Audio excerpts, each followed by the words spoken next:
Salut à tous et bienvenue sur Ultima Ratio Miniatures. Alors voilà, j'ai un peu modifié le fil de fer qu'on a fait l'autre fois là. Hein. Je voulais qu'il ait les bras un peu plus écartés, les jambes un peu plus écartées, parce qu'en fait je pense que ça va être un guerrier nain avec deux haches. Ce sont les directives de mon fils, il veut ça. Donc je vais lui faire ça. J'espère qu'après on pourra le jouer sur Frostgrave. Donc une fois que le fil de fer est fait, ce qu'on va faire... Alors je suis désolé parce que en termes de caméra c'est pas toujours au point. Voilà. Hein. On va lui mettre un peu de colle. C'est très important parce que si par la suite, enfin, notamment lorsqu'on va décrocher la figurine, etc. Ici là, ça risque de se séparer. Donc on y met de la super glue. Ça après, vous faites comme vous voulez. Utilisez la colle que vous voulez, je veux dire. Voilà. Et là, il faut vraiment qu'ici ça soit bien lié. Ici à la base aussi. Pas avoir de surprise, il faut bien tout bloquer en fait. Ici. Et ici. Voilà. Alors, à moins que vous ayez il y a une poudre accélérante qui permet d'accélérer, là je suis tombé à court. Mais je n'utilise pas toujours la poudre accélérante là, pour que la colle elle durcisse instantanément. Souvent en y mettant une boule de green stuff, ça suffit en fait. Ce qui est important, c'est de prendre un couteau avec une lame un peu usée, moi celle-là elle est usée. Et il faut abîmer, créer des aspérités en fait sur le fil de fer. Alors il vaut mieux prendre, celui-là c'est du galva, il vaut mieux prendre un fil de fer pas trop galvanisé parce qu'ils sont plus tendres en général.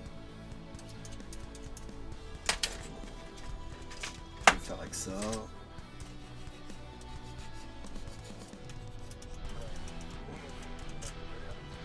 Vous pouvez aussi lui mettre des petits coups de pince à dents pour la marquer.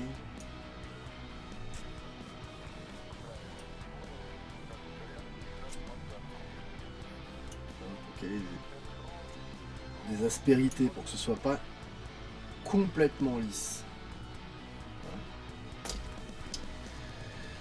Voilà.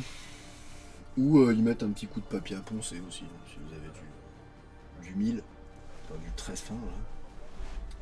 Je pense que je l'ai foutu le mien encore. Je m'en suis servi tout à l'heure sur un autre truc. Voilà. Petit bout de mille.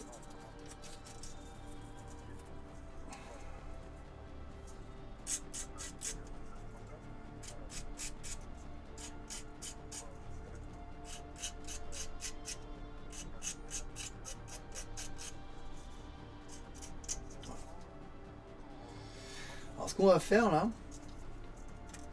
alors on peut utiliser plusieurs types de pâtes, hein. Chacun a ses préférences. Moi en ce moment je fais beaucoup de green stuff.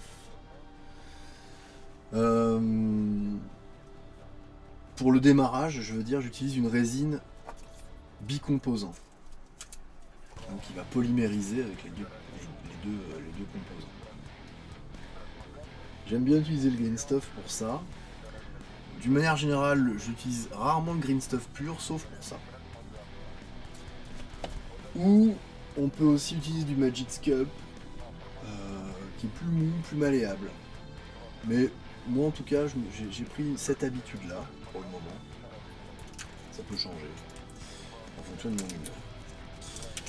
Donc là, mon habitude, c'est de prendre du green stuff avec un peu plus de vert que de bleu.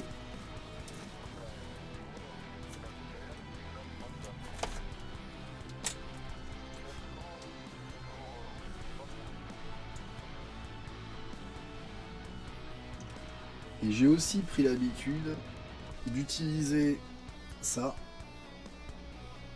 de la vaseline. Ça évite d'avoir les doigts tout collés.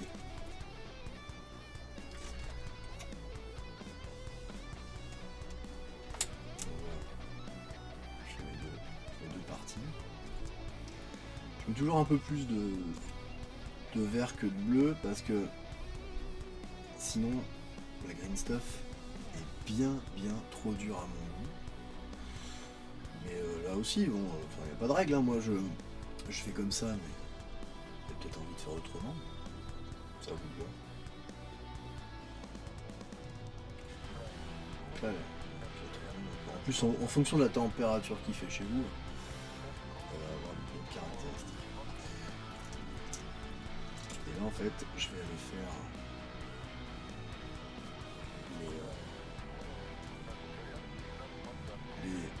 la jonction entre les épaules et le cou.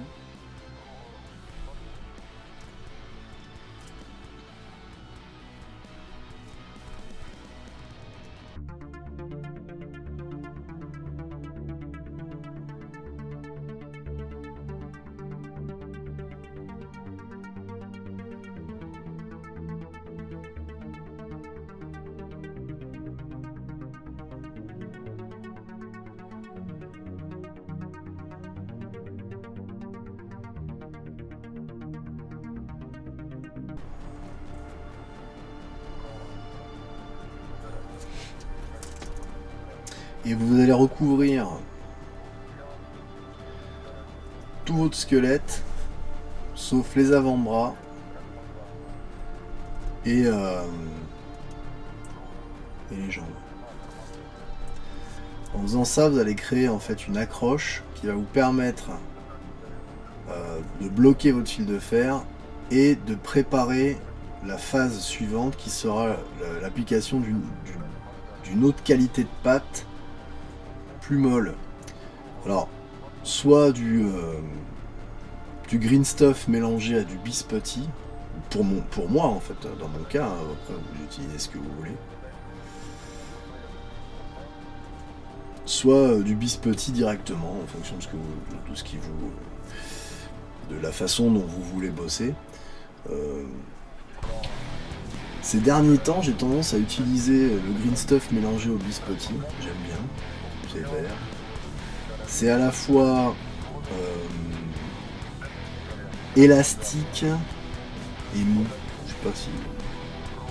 Donc, ça me convient, on va dire. Pas de règle, chacun fait ce qu'il veut. Et comme en fait c'est le plus simple pour lui pour bosser. Alors évitez de mettre de trop grosses épaisseurs tout de suite. Il faut vraiment travailler par couche et par ajout de matière. Mais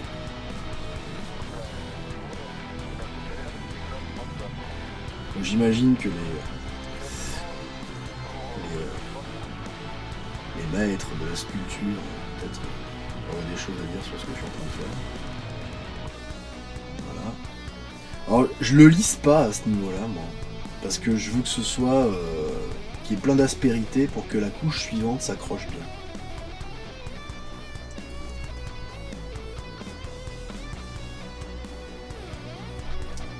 Et puis j'aime vraiment pas le green stuff pour faire. Enfin, je trouve que c'est quand c'est pur, c'est vraiment une matière. Enfin, pour faire ce que je fais, hein. C'est une matière qui est hostile. Ouais, c'est hostile. C'est dur, c'est du plastoc, vraiment dur. Pour faire des capes, pour faire des drapés, c'est assez sympa. Pour faire de la conversion de figurines, c'est chouette. Le gros avantage, c'est que ça sèche à l'air libre. Dans le four. Et voilà, donc là en fait, j'ai fait vraiment un espèce de truc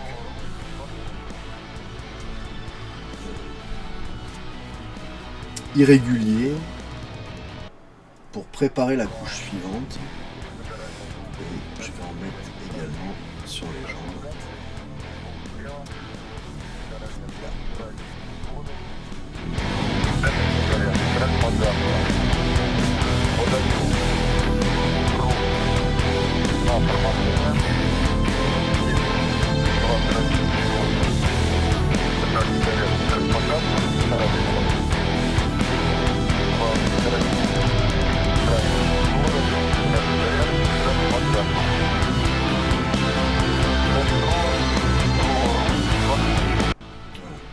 C'est un peu comme quand vous faites une peinture et que vous faites un après.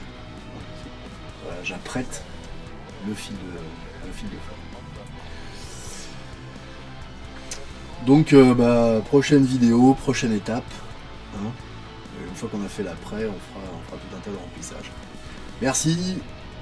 En attendant, éclatez-vous, peignez, sculptez, faites-vous plaisir. Merci. À bientôt.